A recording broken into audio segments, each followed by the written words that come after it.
தங்கமோ, வெள்ளியோ அது ஒரு நிலையான ஒரு நிலைமைக்கு வர வரைக்கும் அத முதலீடு பண்ணாம இருக்கிறது நல்லது. எல்லாரும் தங்கத்துல முதலீடு செய்யுங்க, லாபம் கொளிக்கும்ன்றாங்க. நீங்க இது இப்ப ரிஸ்க்ன்றீங்க.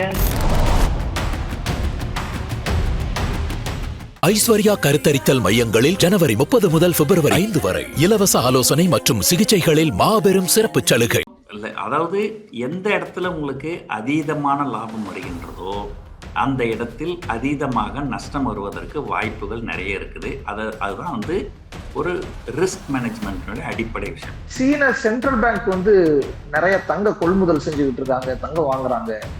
அது இந்த விலையேற்றத்துக்கு அடிப்படை காரணமாயிடுதுன்னு ஒரு பார்வை வருது. உலக அளவில் எப்பெல்லாம் வந்து ஒரு அசாதாரண சூழ்நிலை நிலவுகின்றதோ அப்பெல்லாம் வந்து தங்கம் வெள்ளி விலைலாம் ஏறும். ஏதோ ஒரு இடத்துல போர் நடக்குது, கண்டிப்பா தங்கம் வெள்ளி விலை ஏறும். அந்த லீமன் கொலாப்ஸ்னு சொன்ன இல்லைங்களா, அப்போ தங்கம் வெள்ளி விலை ஏறும். கரோனா வைரஸா, தங்கம் வெள்ளி விலை ஏறும். ஒரு பொருள் ஏறும்போது அது ரொம்ப வேகமா ஏறும்போது இன்னும் ஏறும்னு சொல்லிட்டு எல்லாரும் உள்ள வந்து பணத்தை கொட்டுவாங்க. அது ஏதோ ஒரு இடத்துல பபுள் பஸ்ட் ஆகும்போது நிறைய பேருக்கு அது பிரச்சனைகள் மாட்டுவாங்க. சார், அப்ப இந்த கம்மிங் வீக்ஸ் அல்லது இந்த மாசம் அல்லது அடுத்த மாசத்துக்குள்ள தங்க விலை என்னவா இருக்கலாம்? Arabian garden seafood restaurant. Bad taste meets elegance. hi-fi housing and properties தேடுத விடுங்க, தேர்வு செய்யலாம் வாங்க. கால் 9962557557. சார், இதுக்கிடையில gold rate sir, gold silver rate திடீர்னு எங்கேயோ போகுது, திருப்பியும் பார்த்தா கீழே கிடக்குது, திருப்பியும் பார்த்தா மேல வருது. என்னதான் நடக்குது? ஏன் இப்படி போயிட்டு வந்துகிட்டு இருக்குது? கோல்டு பிரைஸ் நீங்க சொன்ன மாதிரி வானத்துக்கும் பூமிக்கும் தான் போயின்னு இருக்குது. பல காரணங்கள் சொல்லலாம். எந்த ஒரு பொருளுமே வந்து ஒரு அதீதமான அளவு விலை ஏறக்கூடாது. ஏறலாம், அது கிராஜுவலா ஏறணும். கிராஜுவலா ஏறாம ஒரே வேகமா ஏறும்பொழுது என்ன நடக்கும்னா, இது ஏறுதே, நம்ம இன்னைக்கு வாங்கினா நாளைக்கு 10 ரூபாய் லாபம் வந்துருமே அப்படின்னு சொல்லிட்டு மக்கள் வந்து பைத்தியம் பிடிச்ச மாதிரி ஒட்டுமொத்த பணத்தையும் இதுல வந்து கொட்டுவாங்க. அது வந்து ஸ்பெக்குலேஷன் மணின்னு சொல்லுவாங்க. ஸ்பெக்குலேஷன் மணி வந்து உள்ள நிறைய வர ஆரம்பிக்கும். பல நாடுகள்ல 2008க்கு முன்னாடி என்ன நடந்தது அப்படின்னு சொல்லிடுறேன் பாருங்க. அமெரிக்கால ஒரு வங்கி, அவங்க என்ன பண்றாங்க, வீட்டு கடன் கொடுக்குறாங்க. வீட்டு விலைலாம் ஏறுது, வீட்டு கடன் கொடுக்குறாங்க. கையில இருந்த மொத்த பணமும் கடனா கொடுத்தாச்சு. இன்னமும் வீட்டு விலைகள் ஏறுது, இன்னமும் வீடு வாங்குறதுக்கு மக்கள் ஆர்வம் காமிக்கிறாங்க. ஏன்னா ஏறும்போது நம்ம இன்னும் வாங்கணும் அப்படிங்கிற ஒரு எண்ணம் நம்புறோம். அப்ப இன்னும் வாங்கணும் அப்படின்ட்டு வந்து கடன் கேட்குறாங்க. ஸோ அந்த வங்கி என்ன பண்ணிடுச்சு, இது வரைக்கும் ஒரு உதாரணத்துக்கு சொல்றேன், இது வரைக்கும் ஒரு 1000 பேருக்கு கடன் கொடுத்துருப்பாங்கன்னு வச்சுங்களேன். அந்த 1000 பேரோட வீட்டு பத்திரத்தை வாங்கி வச்சிருப்பாங்கல்ல, அந்த 1000 வீட்டு பத்திரத்தை கொண்டு வந்து உங்ககிட்ட குத்து, சார் நீங்க இந்தியாவில் இருக்கிறீங்க, எங்களுக்கு அங்கே அமெரிக்காவில் காசு பத்தல, இந்த 1000 பத்திரத்தை நீங்க அடமானமா வச்சுங்க, நீங்க எனக்கு ஒரு 1000 கோடி ரூபாய் கொடுங்க, நான் அதை கொண்டு போய் இன்னொரு 1000 பேருக்கு நான் அங்கே கடன் கொடுக்குறேன் அப்படின்னு சொல்லிட்டு உங்ககிட்ட இருந்து கடனை வாங்கின்னு போய் அமெரிக்கால கடனை கொடுத்துட்டாங்க. இன்னும் நிறைய பேர் வாங்குறாங்க, இன்னும் தொடர்ந்து ஏறுது. அந்த 1000ம் காலி. உடனே என்ன பண்றாங்க, ஜப்பான்ல போயிட்டு அங்க போய் ஒரு 1000 கோடி. இப்படி உலக நாடுகள்ல இருக்கிற பெரும்பாலான நாடுகள் கிட்ட இருந்து பணத்தை வாங்கின்னு போயிட்டாங்க. அதுக்கு பேர் வந்து கோலேட்ரல் டெப்ட் ஆப்ளிகேஷன் அப்படின்னு பேர் இருக்கு. ஓகே. அதாவது ஒரு சொத்து பத்திரத்தை வாங்கின்னு கடன் கொடுக்குறீங்க, அந்த சொத்து பத்திரத்தை இன்னொருத்தர்கிட்ட கொடுத்துட்டு கடன் வாங்கி அதை இன்னும் நீங்க திரும்ப வந்து அந்த லெண்டிங் பண்றீங்க. இப்படி இவங்க கையில ஒரு 1000 கோடி இருக்குதுன்னா 10,000 கோடி, 20,000 கோடி, 30,000 கோடின்ற அளவுக்கு கடன் கொடுத்துக்கினே வந்துட்டாங்க. ஒரு நாள் திடீர்னு பபுள் பஸ்ட்ன்னு சொல்லுவாங்க, கிராஷ் ஆச்சு. அமெரிக்கர்கள் யாரும் பணத்தை கட்டலன்னு உடனே அந்த பணத்தை நீங்க ஜப்தி பண்ணி விற்க போனீங்கன்னா, நீங்க ஒரு 100 ரூபாய் சொத்துக்கு 80 ரூபாய் கடன் கொடுத்துருப்பீங்க. அது விற்க போனா 80 ரூபாய் கூட வாங்கறதுக்கு அங்க ஆள் வரல. அப்ப என்ன ஆச்சு, அதனால அந்த வங்கி வந்து உலகம் முழுக்க வாங்கின கடனை வந்து டிஃபால்ட் பண்ணிட்டாங்க. ஸோ அதுதான் இந்த லீமன் பிரதர் கொலாப்ஸ்ன்னு சொல்றது. ஓகே. லீமன் பிரதர்ன்றது ஒரு வங்கி, அவங்க வந்து திவால் ஆயிட்டாங்க. அதுதான் இந்த லீமன் பிரதர் கொலாப்ஸ்ன்னு சொல்லிட்டு உலகம் முழுக்க ஒரு மிகப்பெரிய இதுவாச்சு. ஸோ எதனால இதை சொல்ல வரேன்னா, ஒரு பொருள் ஏறும்போது அது ரொம்ப வேகமா ஏறும்போது, இன்னும் ஏறும், இன்னும் ஏறும்ன்னு சொல்லிட்டு எல்லாரும் உள்ள வந்து பணத்த கொட்டுவாங்க. அது ஏதோ ஒரு இடத்துல பபிள் பர்ஸ்ட் ஆகும்போது, நெறைய பேருக்கு அது பிரச்சனைகள் மாட்டுவாங்க. ஓகே. ஸோ அந்த மாதிரி தங்கத்திலயும், வெள்ளிலயும் அளவுக்கு அதிகமான பணம் வந்து உள்ள வந்து வந்துருச்சு.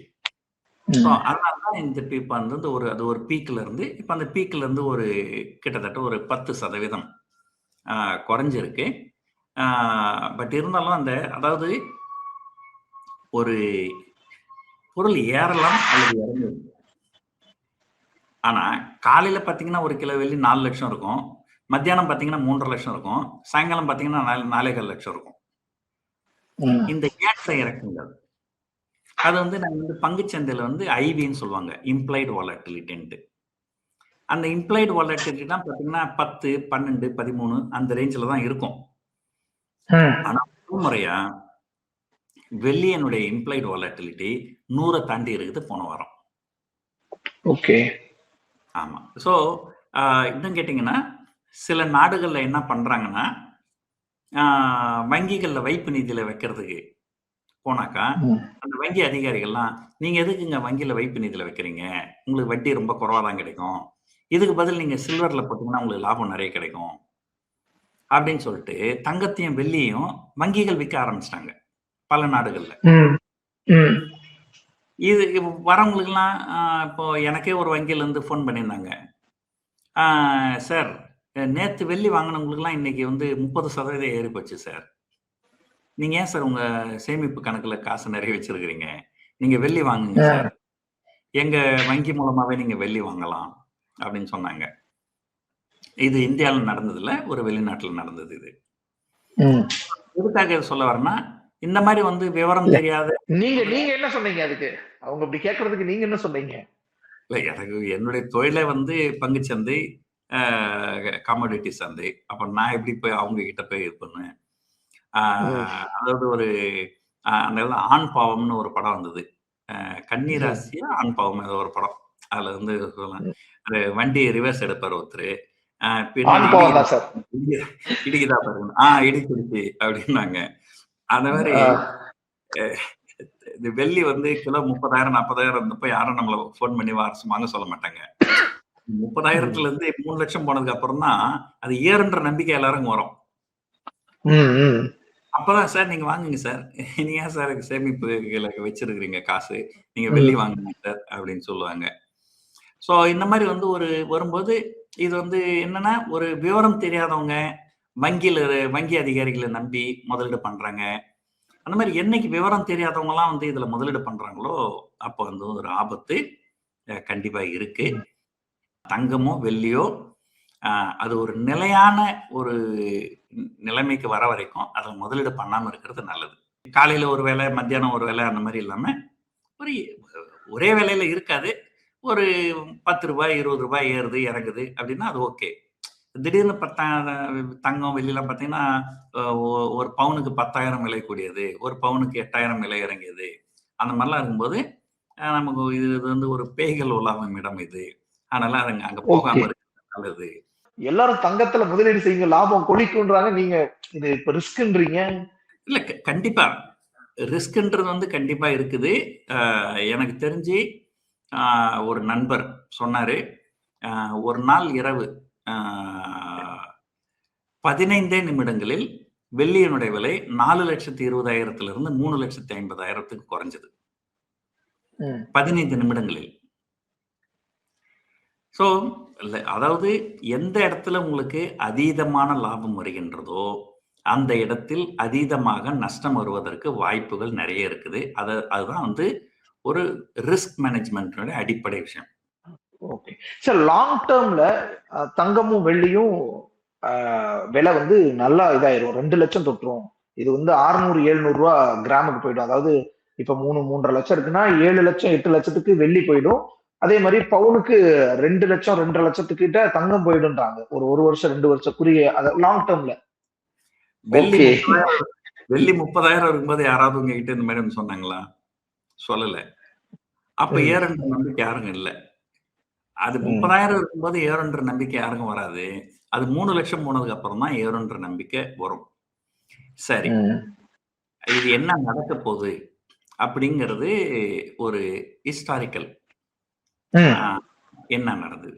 கடந்த காலத்துல என்ன நடந்தது அப்படின்னு பார்த்தோம்னா, அதை வச்சு எதிர்காலத்தை நம்ம ஓரளவுக்கு நம்மளால நிர்ணயிக்க முடியும். கரெக்ட்டுங்களா? Okay, okay, okay sir. கடந்த காலத்துல என்ன நடந்ததுன்னு பார்த்தீங்கன்னா, 1980ஆம் ஆண்டு உலகம் முழுக்க ஒரு பிரச்சனை இருந்தது. உலகம் முழுக்க கச்சா எண்ணெய் தட்டுப்பாடு. அது வந்து ஒரு மிகப்பெரிய பிரச்சனையா உருவாச்சு. அந்த சமயத்துல வந்து 4 மாதங்களில் 6 மாதங்களில் 6 மாதங்களில் தங்கம் 4 மடங்கு விலை ஏறியது. வெள்ளி 10 மடங்கு விலை ஏறியது. ஓகே. 6 மாதங்களில் தங்கம் 4 மடங்கும், வெள்ளி 10 மடங்கு வெள்ளி. வெள்ளி 1 கிலோ $5 இருந்து $50 வரைக்கும் போச்சு. ஓகே. அதுக்கு அடுத்த 1 அல்லது 2 காலகட்டங்களில் அது $50 இருந்து திரும்ப $5 வந்தது. ம். அதுக்கப்புறம் கிட்டத்தட்ட ஒரு 25 ஆண்டு காலத்துக்கு அது $5 தான் இருந்தது. தங்கமும் ஏறக்குறைய அப்படிதான். தங்கம் வந்து கிட்டத்தட்ட 4 மடங்கு ஏறியது. அதுக்கப்புறம் கொஞ்சம் இறங்கியது. இறங்குனது அடுத்த கிட்டத்தட்ட ஒரு 25 ஆண்டு காலத்துக்கு அது ஏற்றம் காணாம தான் இருந்தது.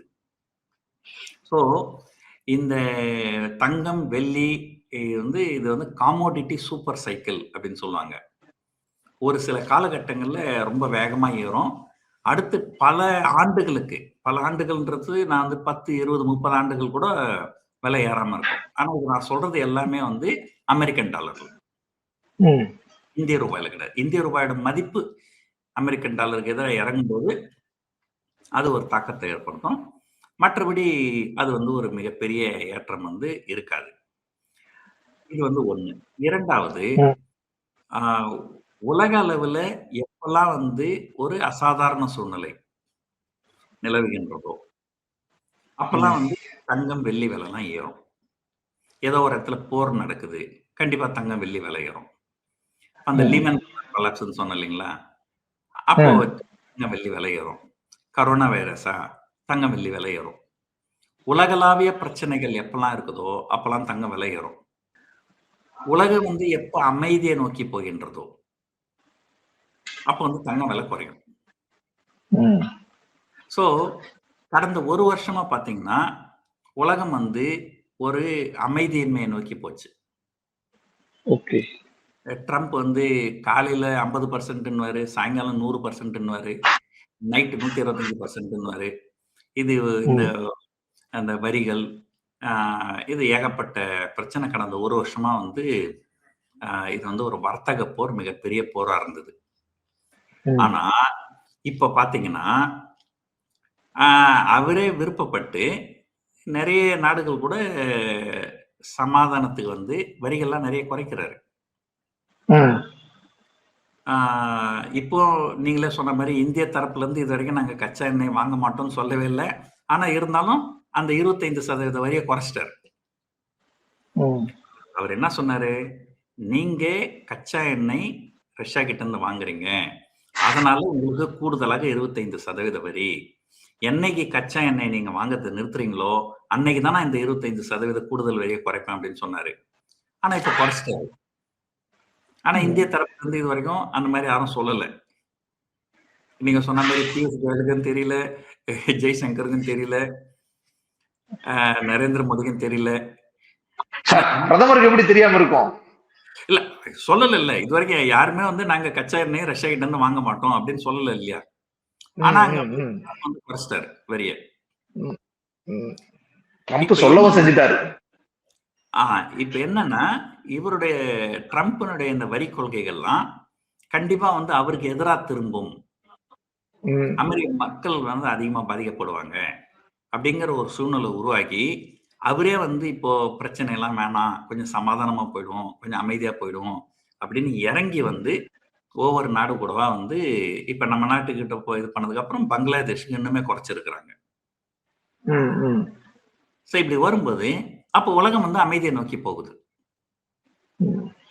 அப்போ உலகம் வந்து அமைதியை நோக்கி போகும்போது, லாஜிக்கலா பாத்தீங்கன்னா தங்கம் விலை ஏறக்கூடாது. ஆ. ஒருவேளை இங்கிருந்து அப்படியே ஒரு கன்சாலிடேட் ஆகலாம். அப்படியே கொஞ்சம் பெருசா ஏறாம, பெருசா இறங்காம அப்படி இருக்கலாம். ஆனா இங்கிருந்து அதீதமா ஏறுவதற்கு வாய்ப்புகள் ரொம்ப குறைவு. ஆனா சார், சீன சென்ட்ரல் பேங்க் வந்து நிறைய தங்க கொள்முதல் செஞ்சுக்கிட்டு இருக்காங்க, தங்கம் வாங்குறாங்க. அது இந்த விலையேற்றத்துக்கு அடிப்படை காரணமாயிடுதுன்னு ஒரு பார்வை வருது. இல்லைங்க. உலகம் முழுக்க அனைத்து மத்திய வங்கிகளுமே காலாகாலமா தொடர்ந்து தங்கத்த வாங்கிக்கின்னு தான் இருக்கிறாங்க. ம். அது அவங்களுடைய கடமைகள்ல ஒண்ணு. ம். ஒரு ஒரு ட்ரெஷரி ஆப்பரேஷன் அப்படின்னு சொல்லுவாங்க.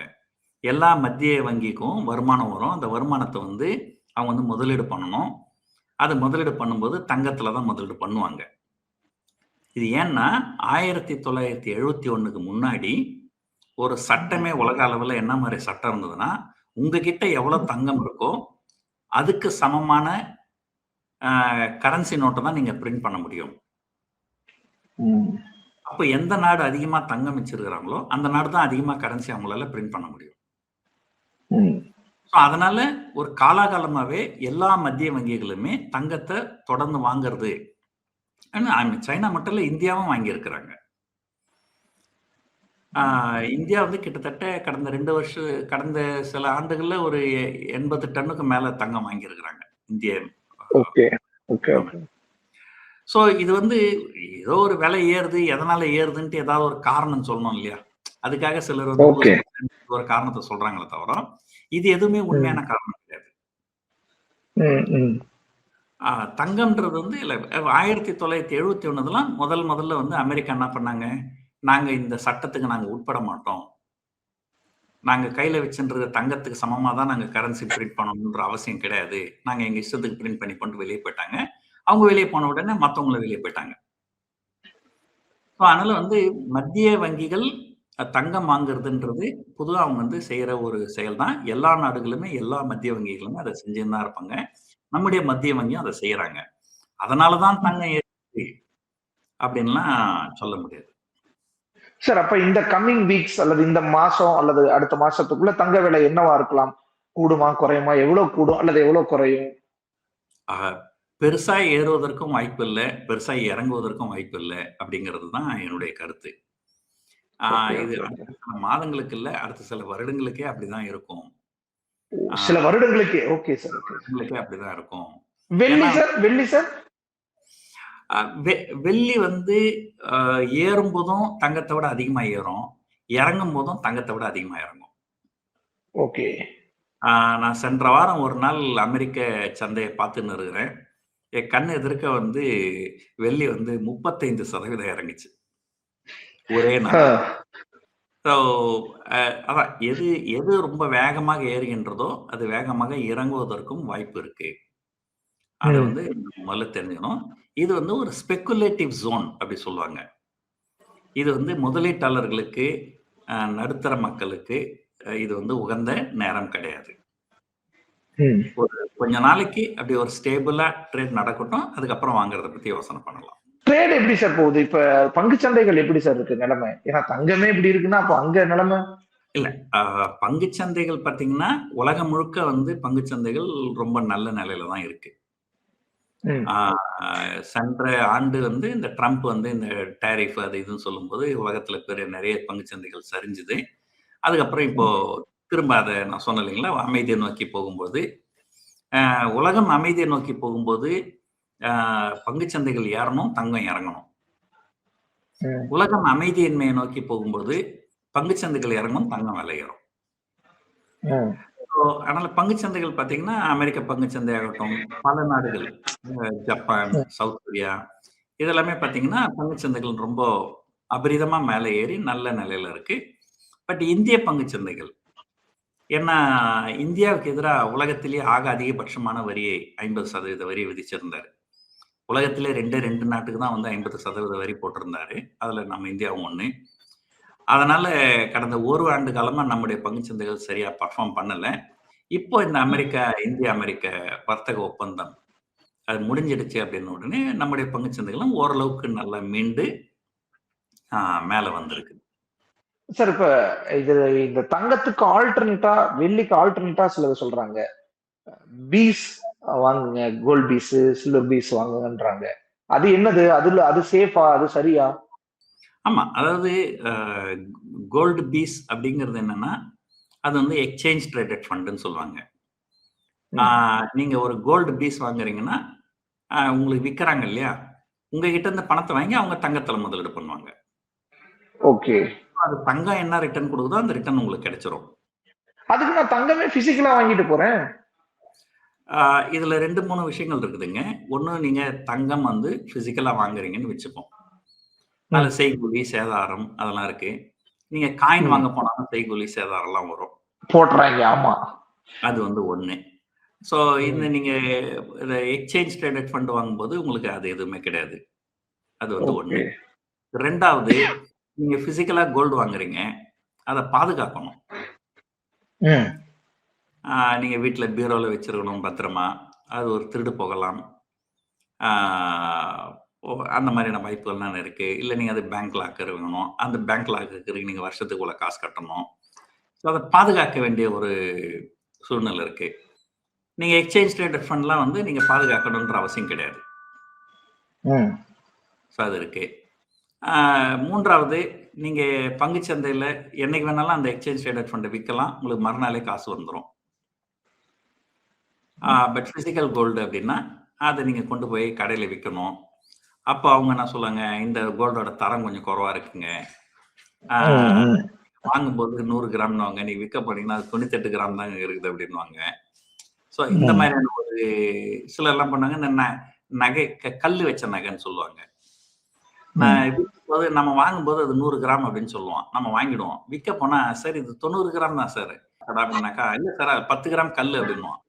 அப்ப நம்ம வாங்கும்போது அந்த கல்லுக்கு சேர்த்து தானே தங்க விலையை கொடுத்தோம். ஸோ இந்த மாதிரியான பிரச்சனைகள்லாம் உங்களுக்கு இருக்கும்.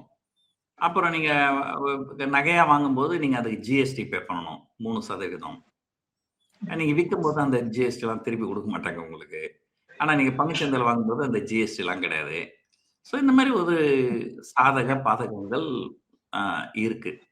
பாதகங்களும் இருக்கும். எல்லாமே சாதகம் அப்படின்னு சொல்ல முடியாது. சில பாதகங்களும் இருக்கும். ஸோ அதனால உங்களுக்கு எது ஒரு உதாரணத்துக்கு என் ஒய்ஃப் கிட்ட சொன்னேன் ஒரு நாள். நான் இந்த மாதிரி கோல்டு ETF வாங்கி தரேன். அப்படின்னா என்ன அதுன்னாங்க. அது பேப்பர் கோல்டுமா அப்படின்னேன். அப்ப கல்யாணத்துக்கு போகும்போது அந்த பேப்பர் என் கழுத்துல மாட்டின்னு போக முடியும்.